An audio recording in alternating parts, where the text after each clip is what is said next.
banking on betrayal, how I took down the institution that betrayed me. The most dangerous person in any institution isn't the one who openly opposes it. It's the loyal insider who suddenly has nothing left to lose. 10 years. That's how long I gave to Meridian Financial. A decade of my life, dedicated to a place that discarded me like yesterday's trash. But this story isn't just about being fired. It's about what happens when powerful people mistake loyalty for weakness, when they forget that the same person who helped build their fortress also knows exactly where the cracks are. They thought I would just walk away with my cardboard box of desk plants and family photos. They were wrong, so very wrong. My name is Alex Morgan, and this is the story of how I brought one of the largest regional banks in the Northeast to its knees.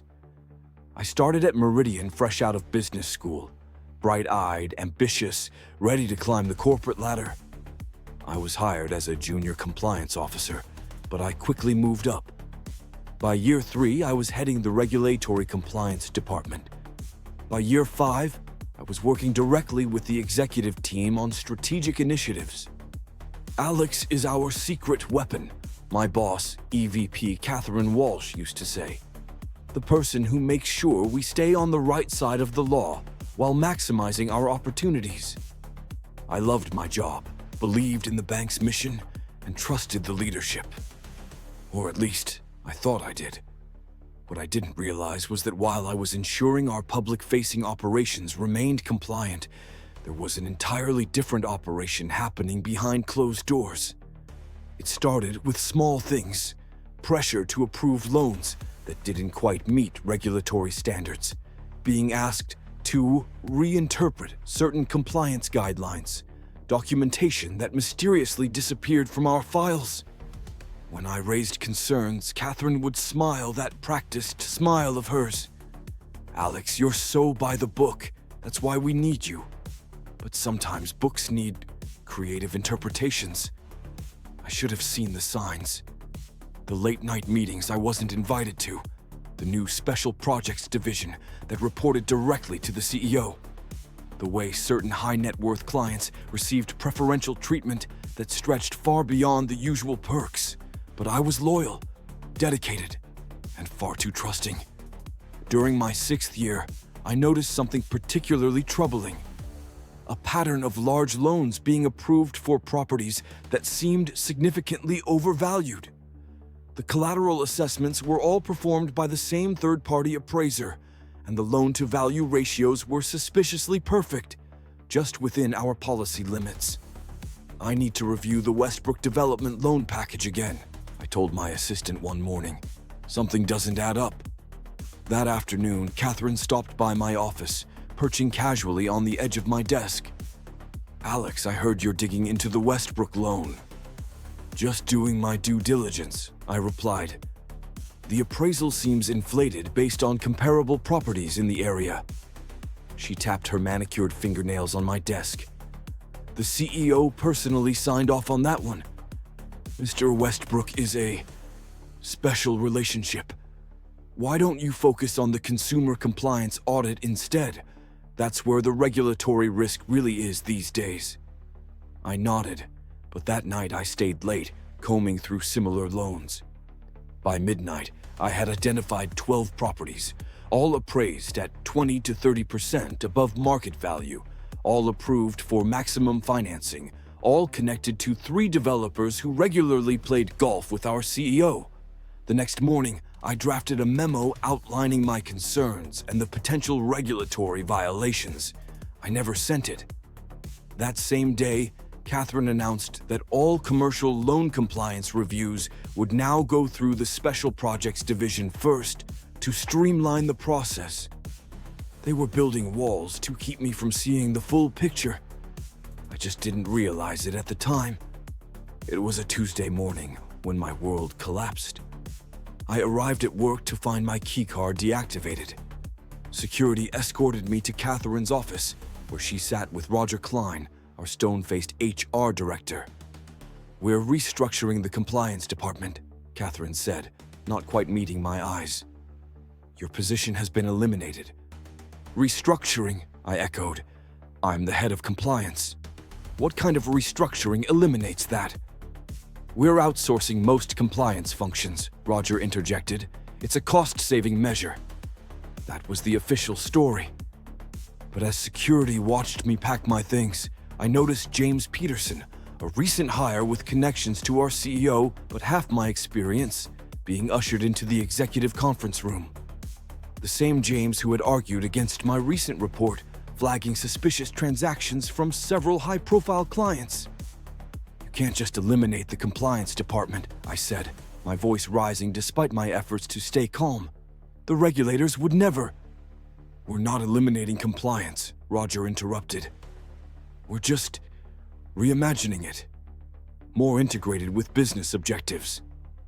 Translation: making it a rubber stamp instead of an actual check on risky behavior. As security walked me to the elevator, we passed the glass-walled conference room. Inside, James was smiling, shaking hands with the executive team. On the whiteboard behind him, I could make out the words Project Lighthouse and something about alternative compliance frameworks. I later learned that the bank wasn't outsourcing anything. James had simply convinced the executive team that I was too rigid in my interpretations, that I was holding the bank back from certain innovative financial products. Translation: I wasn't willing to look the other way. As I was escorted out the front doors, the same doors I'd walked through proudly for a decade, Catherine caught up with me. Alex, this isn't personal. It's just business.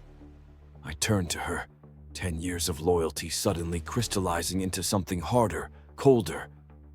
No, Catherine, personal is exactly what this is about to become. I walked to my car in a daze, the cardboard box heavy in my arms. Inside was a framed award.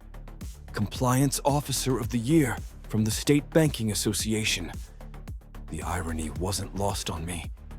That night, I sat in my apartment staring at the wall, replaying every conversation, every meeting, every strange request over the past few years.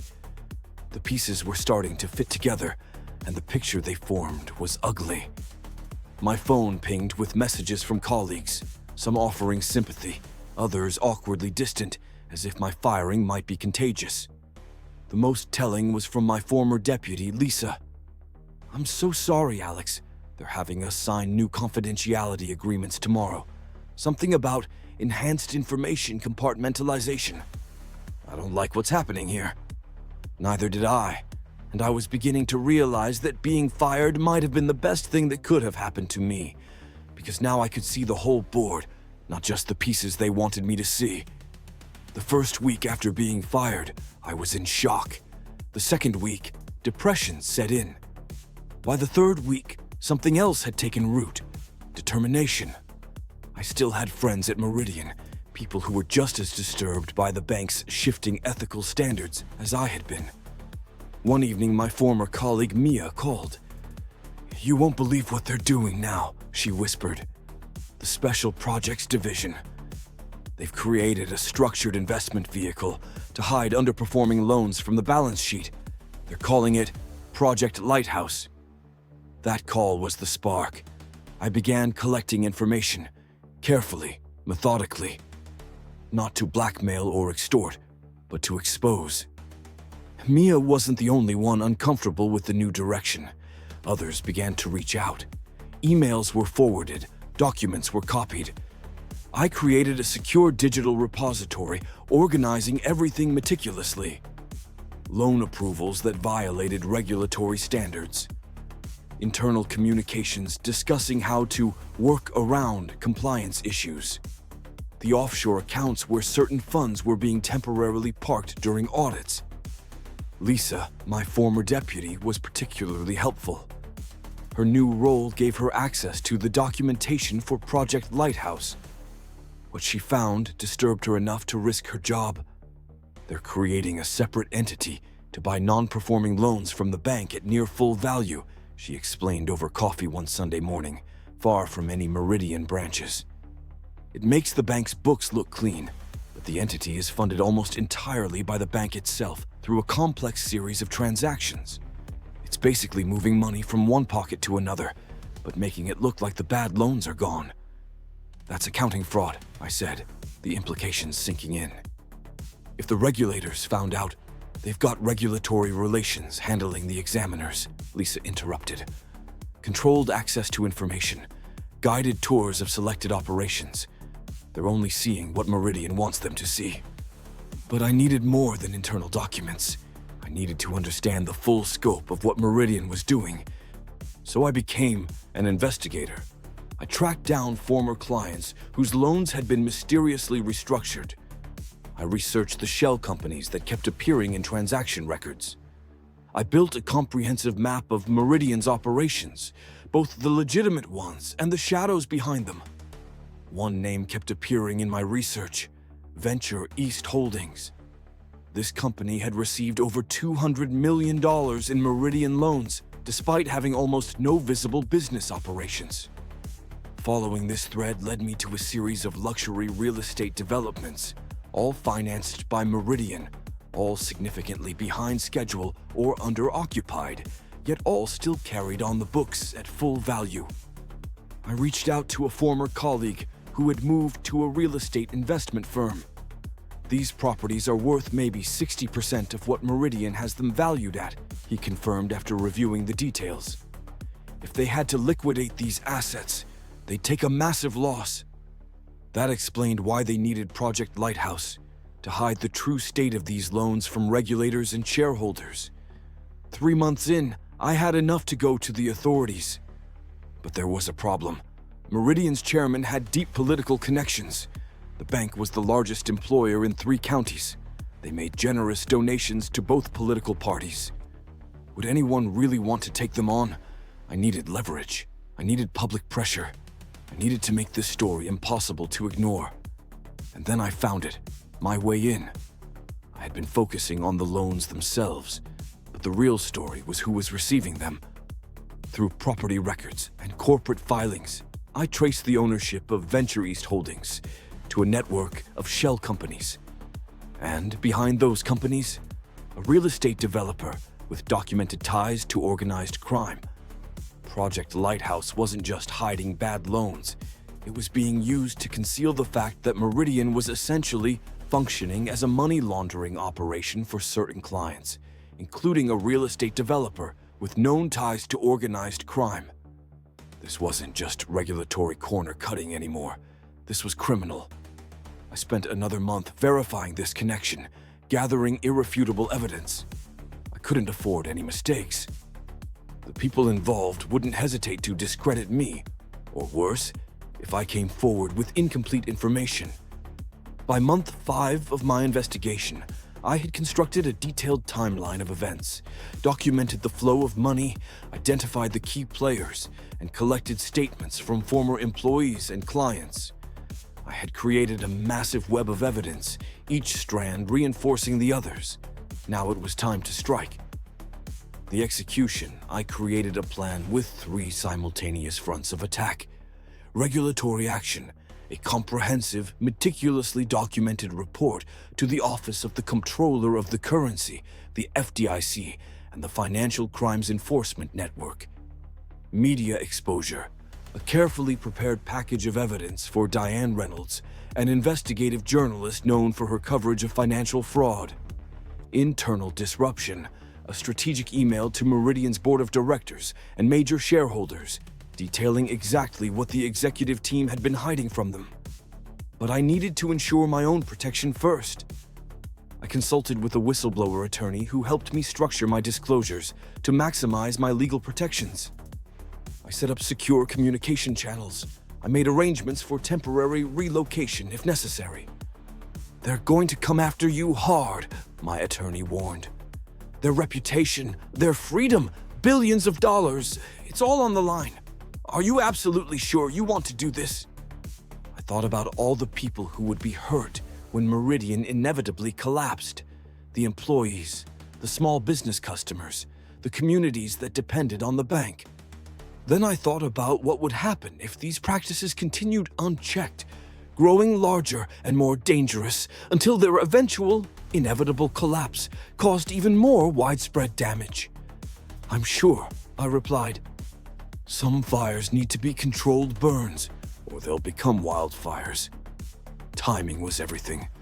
The regulators needed to receive the information first, so they couldn't be accused of only acting after media pressure. The board needed to be blindsided right before their quarterly meeting, and the media story needed to break when it would receive maximum attention. I set everything in motion on a Sunday night.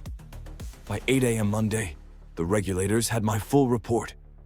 At 10 a.m., as the board meeting began, my email hit their inboxes. And at noon, when trading was at its peak, Diane Reynolds published her first article, Banking in the Shadows: How Meridian Financial Created a House of Cards. The response was immediate. Meridian's stock plummeted 18% within hours. Trading was temporarily halted. The board meeting, scheduled for 2 hours, stretched into the evening. But this was just the beginning. What I hadn't anticipated was Catherine's response. Rather than circling the wagons, she saw an opportunity to save herself. By Tuesday morning, she was cooperating with investigators, offering details about decisions that had been, according to her, forced through by the CEO despite compliance concerns. The bank tried to control the narrative. They issued statements about isolated incidents and rogue employees. They announced an internal investigation. They even reached out to me through intermediaries, offering a settlement if I would sign an NDA. I declined. By Wednesday, the story had expanded. Other news outlets were digging in. A former loan officer came forward with additional details. Customers began withdrawing funds. The stock fell another 22%. Thursday brought the first political reaction. The State Banking Committee announced hearings. 2 members of Congress called for investigations. Regulators acknowledged that they were reviewing the allegations.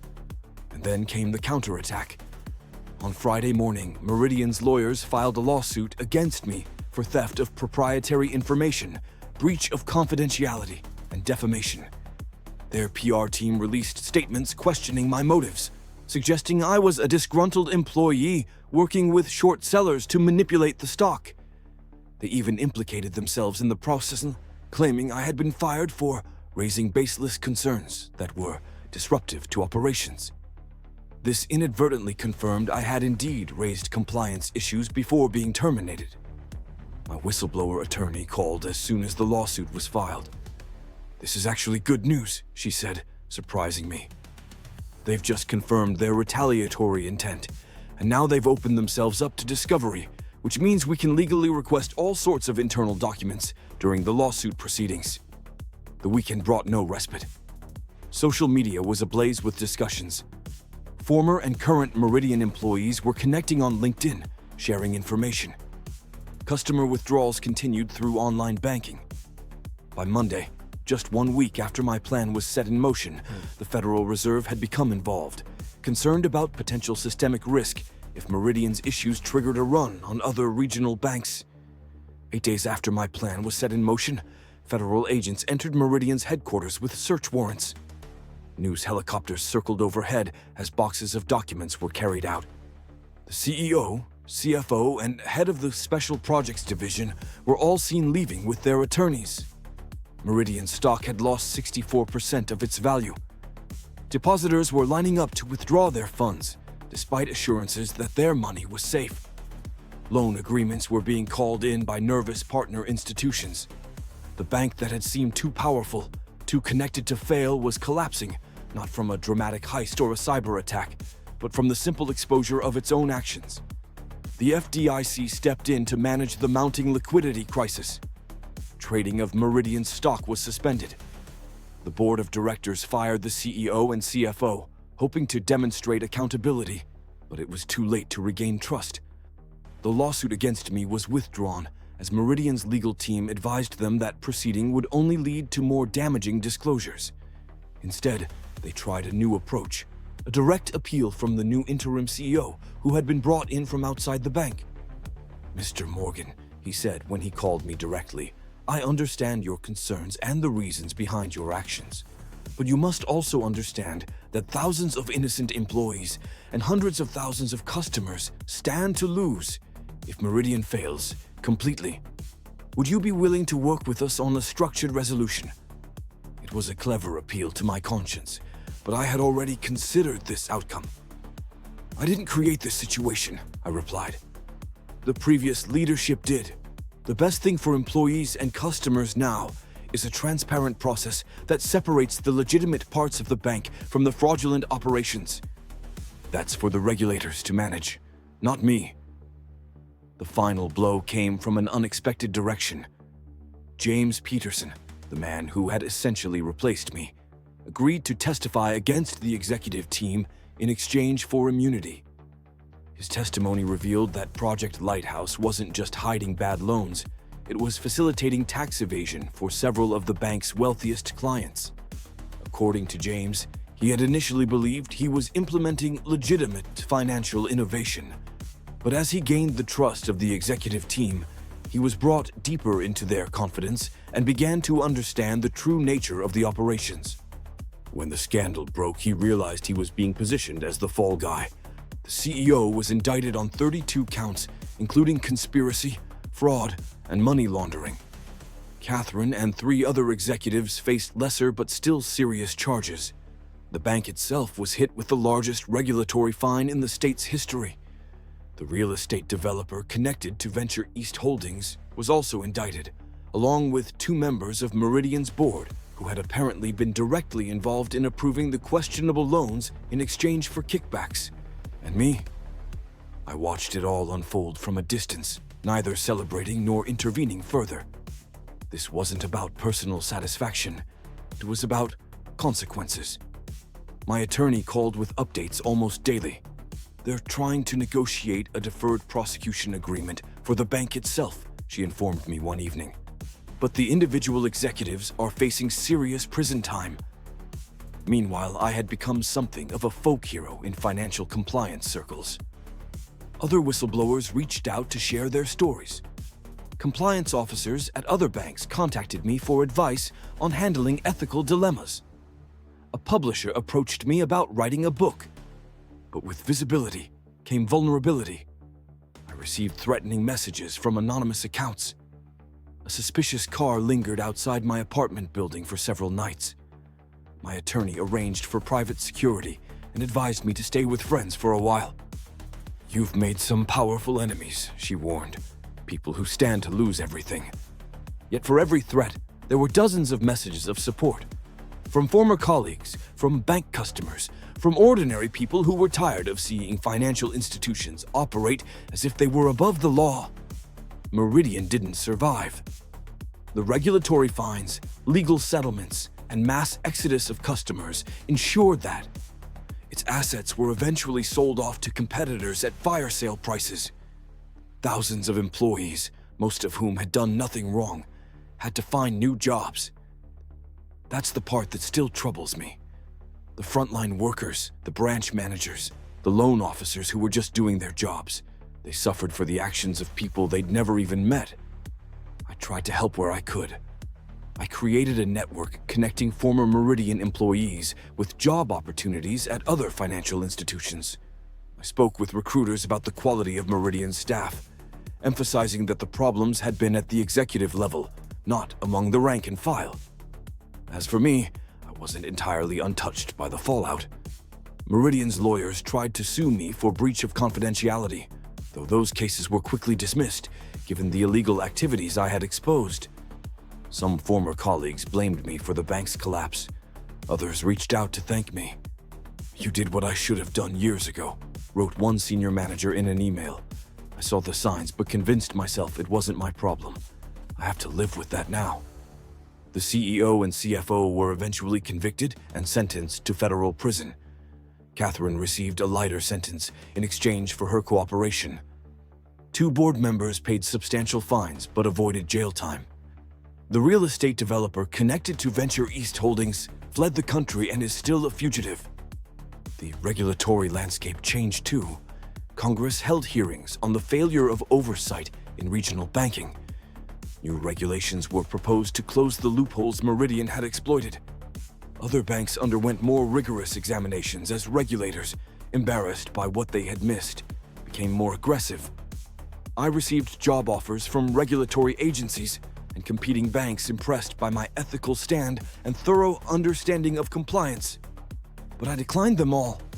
My experience had shown me the fundamental flaws in the system, how the incentives for profit too often overwhelm the safeguards meant to protect consumers and the economy. Instead, I started consulting for community banks and credit unions, helping them build robust compliance programs that serve their communities ethically. I occasionally testify before regulatory bodies about the warning signs of institutional corruption. 6 months after Meridian's collapse, I was having coffee at a small cafe when someone sat down across from me. It was Lisa, my former deputy. "I've been meaning to thank you," she said, "and also to apologize for not doing more when I was there." "You did plenty," I assured her. "Without your information, I might never have understood the full picture." She shook her head. "I should have spoken up sooner. I saw things changing, the culture shifting, but I told myself it wasn't that bad, that I was overreacting." "That's how it happens," I said. "Not all at once, but gradually. Lines get blurred, standards slip, until one day you realize you're part of something you never would have agreed to at the beginning." "How do you prevent that?" she asked. I thought about it for a moment. By remembering that ethical boundaries aren't just abstract concepts, they protect real people from real harm, and by being willing to stand alone when necessary. A year after Meridian's collapse, I published a book about the experience, not as an expose of the bank's crimes, which were by then well documented, but as an exploration of the cultural and systemic factors that allow such situations to develop.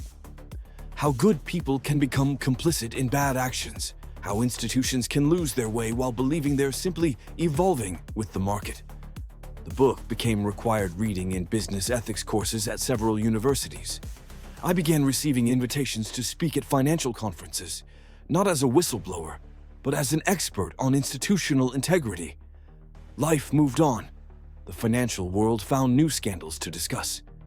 But the ripples from Meridian's collapse continued to spread in quieter ways, through revised regulations, through enhanced compliance training, through conversations in boardrooms about the true cost of cutting ethical corners.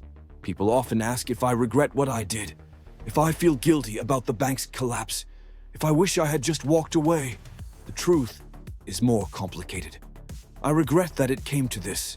I regret that an institution meant to serve its community became so corrupted by greed. I regret that thousands of innocent employees suffered. But do I regret exposing the truth? Never. The banking system only works when there's trust. Trust that deposits are safe. Trust that loans are sound. Trust that the people managing our money are doing so ethically and legally. When that trust is violated, the consequences should be severe, not just for the sake of punishment, but for the protection of everyone who depends on financial institutions. What happened to Meridian wasn't just about one person's revenge. It was about accountability.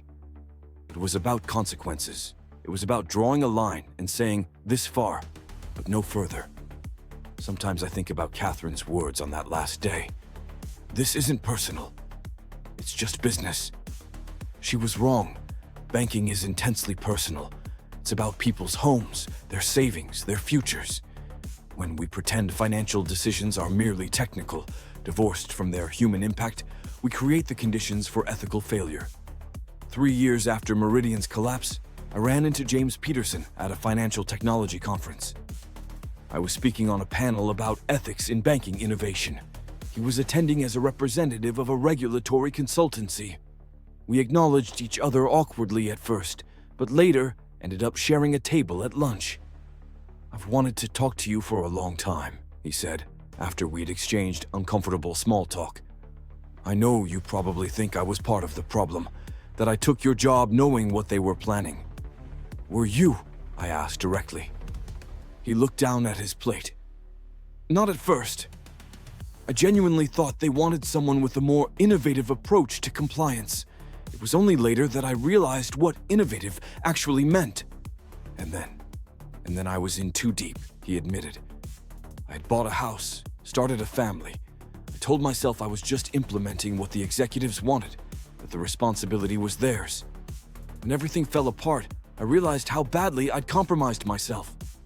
I could have been angry, could have been vindictive. But looking at him, I mostly felt sad. We all have our breaking points, I said. Our moments of testing. Some fail, some pass. The important thing is what we learn from them. He nodded. I'm trying to use what I learned about the system, about myself, to do better now, to help prevent another Meridian. Isn't that all any of us can do? Learn from our failures, our compromises, our moments of courage or cowardice, and try to do better next time. So if you ever find yourself in a position where you're asked to compromise your ethics, to look the other way, to be a team player, when the team is breaking the rules, remember this story. Remember that systems are only as strong or as corrupt as the people who run them. And remember that sometimes the most powerful act of loyalty isn't to an institution, but to the principles it's supposed to uphold. Would you have done what I did? I don't know. I hope you never have to make that choice. But I do know this. In a world where it often seems like the powerful face no consequences, sometimes, just sometimes, justice finds a way. And it begins with one person saying, "No, this is wrong, and I won't be part of it." If you found this story compelling, please like, comment, and subscribe for more deep dives into the hidden world of finance.